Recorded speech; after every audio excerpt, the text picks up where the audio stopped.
This day is a very important day for graduates and family members. A number of you have gone through very different challenges from the beginning of your program to the end. Congratulations on making it to this point.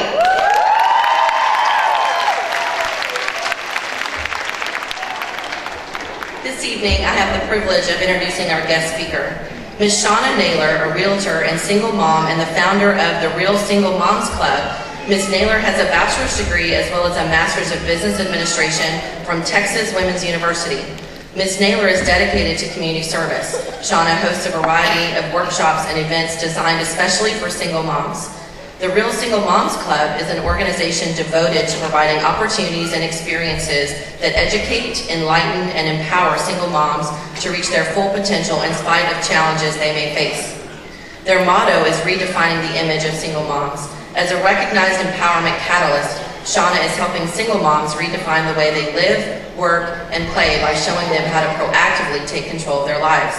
She is committed to serving, coaching, and supporting single moms by making sure they are equipped with the basic necessities.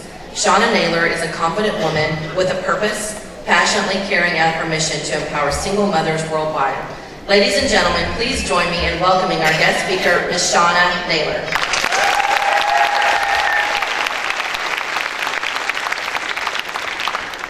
Wow, was that me she was talking about? It is indeed an honor to be the guest speaker for the spring 2015 graduating class.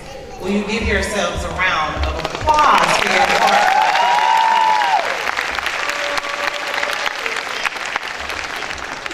I was having a conversation with my daughter the other day, and I asked her, I said, baby, what is your ultimate dream? What does success look like to you? She's sitting over there and she's probably saying, oh my God, what is my mother about to say? But she said, Mom, she says, I want to see myself on a billboard. I want to see my picture on a billboard. She just completed her first year in college at Dillard University, and we got grades on our way here, and she made straight A's. Can y'all give my baby a round of applause? So I asked her, I said, you want to see yourself on a billboard doing what? She says, Mom, she says, I want to be an attorney. I said, okay. I said, baby, what is your purpose in life? What do you think your purpose is? She says, Mom, she says, my purpose is to serve others. And I say that to you today because life is moving so fast.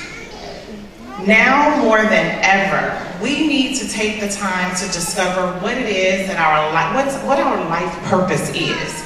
What can we do to enable us to use the power that many of us go through life never discovering and never knowing that we have it within us? So part of that is knowing what is your life work? What gives your life a sense of meaning? What gives your life a sense of purpose? Once you find that, I guarantee you it puts you in a place of power. If you know what your life purpose is, awesome. I encourage you to start working in it.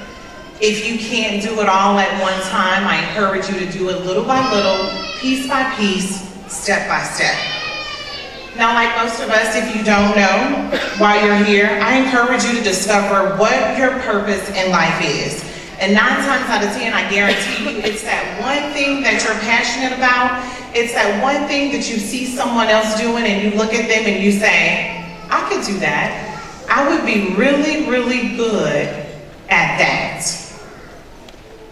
Last year was a very, very difficult year for me. I lost probably about 6 people that were really close to me. And each one of them were unexpected deaths. The ages ranged from about 65, and the last one was 3 months. And I say that to you because, again, as I said before, life moves so fast. And I can guarantee you that in that age range was somebody that was close to your age. I had a conversation with my best friend. I lost her on my birthday. And I can remember our last conversation, it was 10 days before she died. She said, Shana, she says, I can't wait for this chemo. I can't wait for this breast cancer. I can't wait for all of this to be over. She only battled cancer for 4 months. 4 months. Today marks the day that she went to have her first test ran, and she died in September. But I say that to say, she said, Shana, she says, you know what? I'm tired of just existing in life. She says, I want to live life. I want to live life with purpose. I want to live life with passion. See, I told her she had been looking on Facebook too much, and she says, everybody is having a good time in life. That was once her until her days began to get limited. So I took some time after that, and after our conversation, I started reflecting on my life, and I said, you know what is my life purpose? Am I living my life purpose? I kind of knew at that time what my life purpose was. I knew that it was to inspire, I knew that it was to encourage, but let me tell you, I wasn't quite confident because I didn't feel worthy. I didn't feel that I was capable. I didn't grow up in the best of the neighborhoods. My parents were not rich, and I didn't go to the best of schools. As a matter of fact, I'm from the North Side, and I graduated from MB Smiley. Do you know where that is? Okay.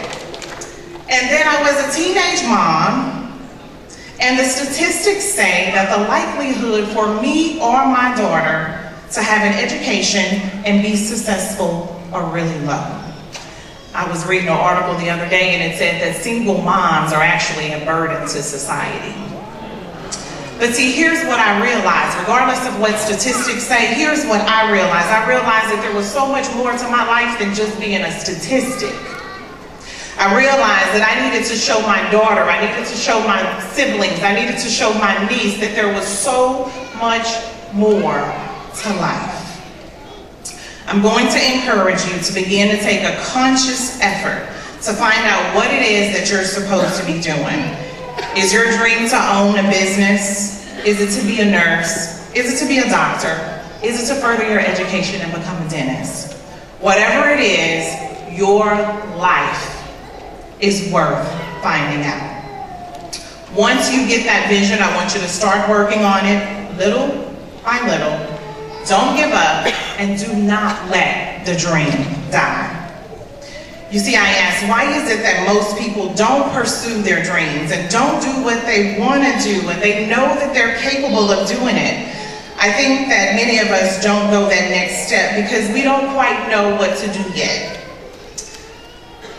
The reason we don't explore the possibility is because subconsciously we don't believe it can happen, and we don't believe that we even deserve it. Most people don't live their dreams because of fear. And ladies and gentlemen, do you hear me when I say that? Fear and limited vision and lack of self-esteem is what keeps most people from doing what it is that they want to do. I like what Dr. Smiley Blanton says. He says, fear is the most subtle and destructive of all human diseases. Ladies and gentlemen, fear kills dreams. Fear kills hope. Fear puts people in the hospital. Fear can age you. It will keep you from doing the things that you know that you're capable of doing. It will paralyze you, and it will make you feel like you're under a hypnotic spell. I'm going to ask you a question. What is the benefits? What is the benefit of allowing fear to hold you back? What is the benefit of you giving up on yourself?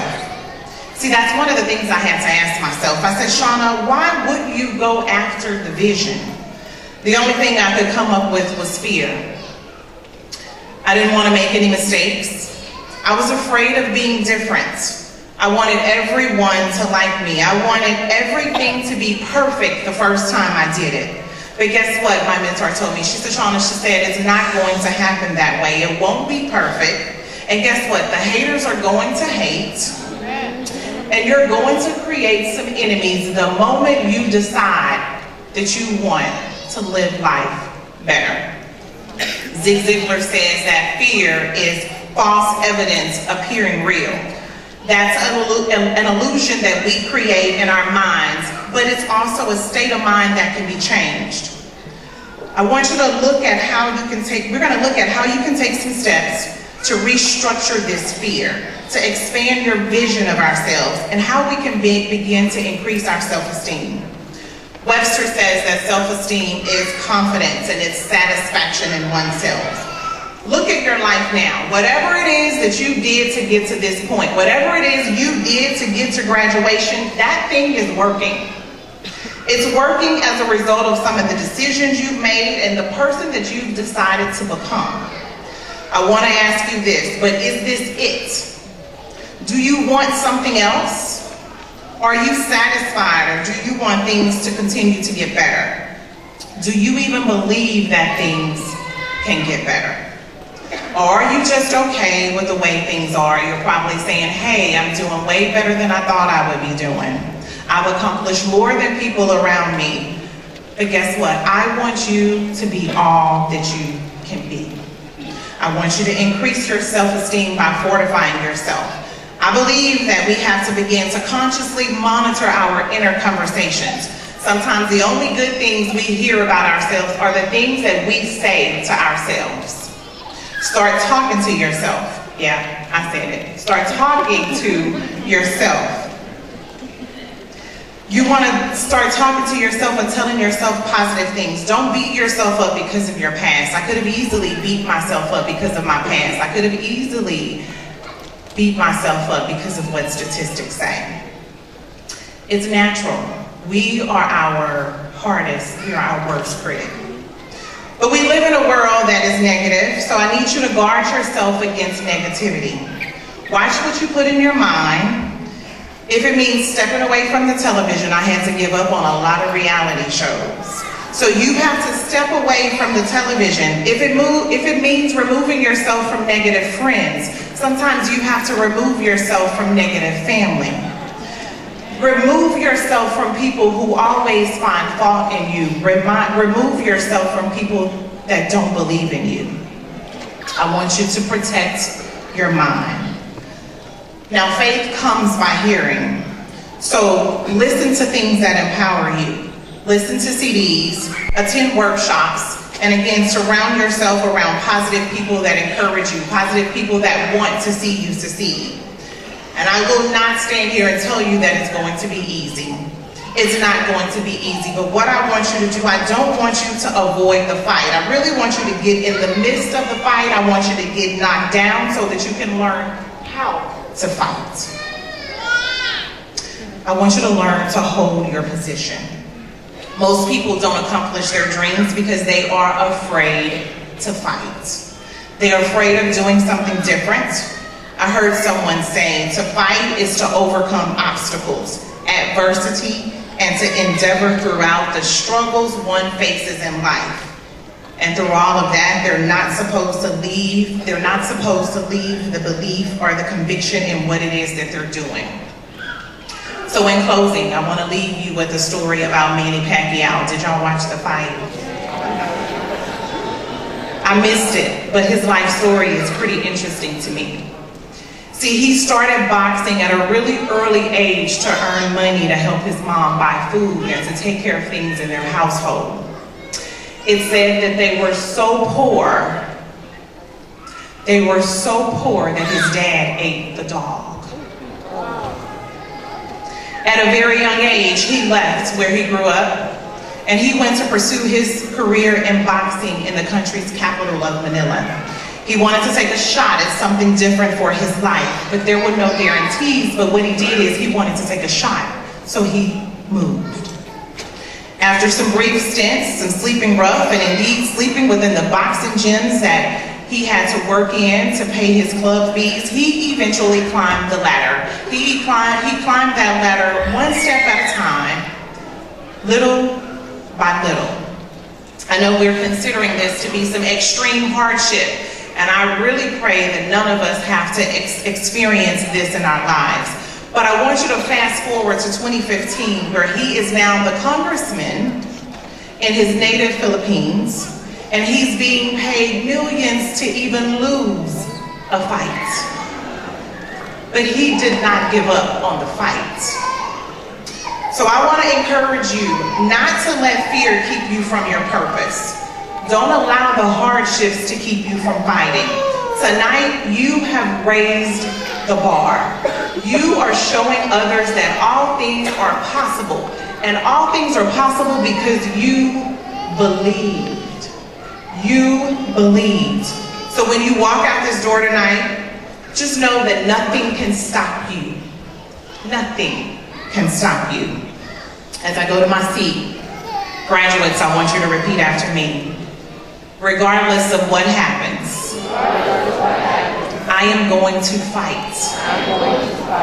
Because I believe. Thank you.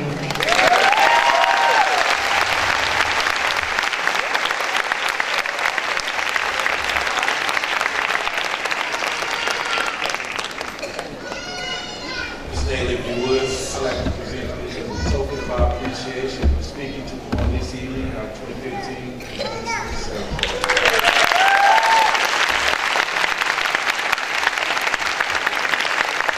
At this time, I'd like to call Mr. Patrick Rose back up to introduce a special